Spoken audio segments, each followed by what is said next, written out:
आज की कहानी है ब्राह्मण का सपना। एक नगर में एक कंजूस ब्राह्मण रहता था। उसने भिक्षा से प्राप्त सत्तुओं में से थोड़े से खाकर शेष एक घड़ा भरकर रख दिया था। उसे घड़े को उसने रस्सी से बांधकर खूंटी में लटका दिया और उसके नीचे पास ही खटिया डालकर उस पर लेटकर विचित्र सपने देखने लगा और कल्पना के हवाई घोड़े दौड़ाने लगा। उसने सोचा कि जब देश में अकाल पड़ेगा तो इन सत्तुओं का मूल्य 100 रुपये हो जाएगा।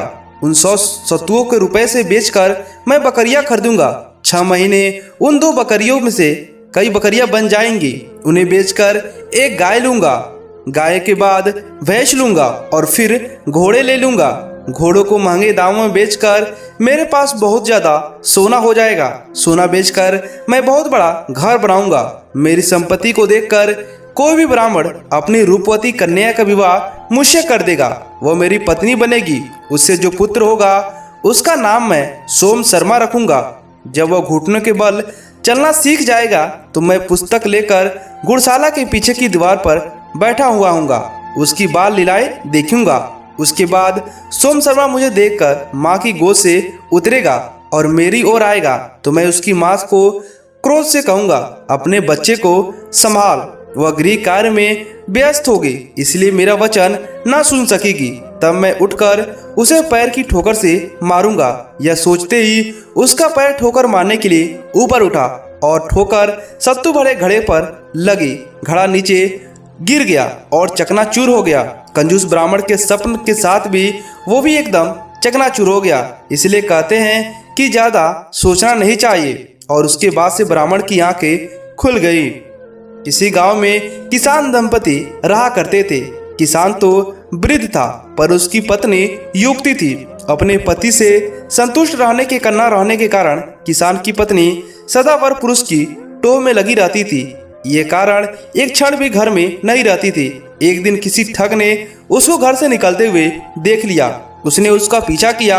जब देखा कि वह एकांत में पहुंच गई तो उसके सम्मुख जाकर उसने कहा, देखो मेरी पत्नी का देहांत हो चुका है, मैं तुम पर अनुरक्त हूँ, मेरे साथ चलो। वह बोली, यदि ऐसी बात है तो मेरे पति के पास बहुत सा धन है। वृद्धावस्था के कारण वो हिलडुल नहीं सकता। मैं उसको लेकर आती हूँ जिससे कि हमारा भविष्य सुखमय बीते। ठीक है, जाओ, कल प्रातःकाल इसी समय इसी स्थान पर मिलना। इस प्रकार उस दिन वह किसान की स्त्री अपने घर लौट आई। रात होने पर जब उसका पति सो गया तो उसने अपने पति का धन समेटा और उसे लेकर प्रातःकाल उस स्थान पर जा पहुंची। दोनों वहां से चल दिए। दोनों अपने गांव से बहुत दूर निकल आए थे। तभी मार्ग में एक गहरी नदी आ गई।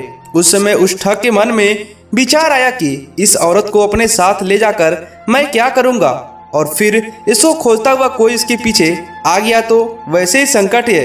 अतः किसी प्रकार इसे सारा धन हथिया कर इसका पिंड छुटकारा पाना चाहिए। इस विचार को उसने कहा, नदी बड़ी गहरी है, पहले मैं गठरी को उस पार रख आता हूँ, फिर तुमको अपने पीठ पर लाद कर उस पार ले चलूंगा।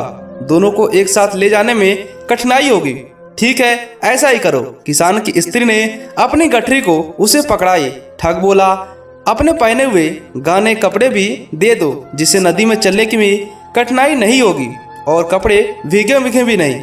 उसने वैसा ही किया। उन्हें देखकर ठग नदी के उस पार गया और उसके बाद से वापस लौट कर नहीं आया। और वह औरत न घर की हुई न घाट की हुई। इसीलिए कहते हैं कि अपने हित के लिए गलत कर्मों का मार्ग हमें नहीं अपनाना चाहिए। आपको यह कहानी कैसी लगी हमें नीचे कमेंट कर बताइएगा।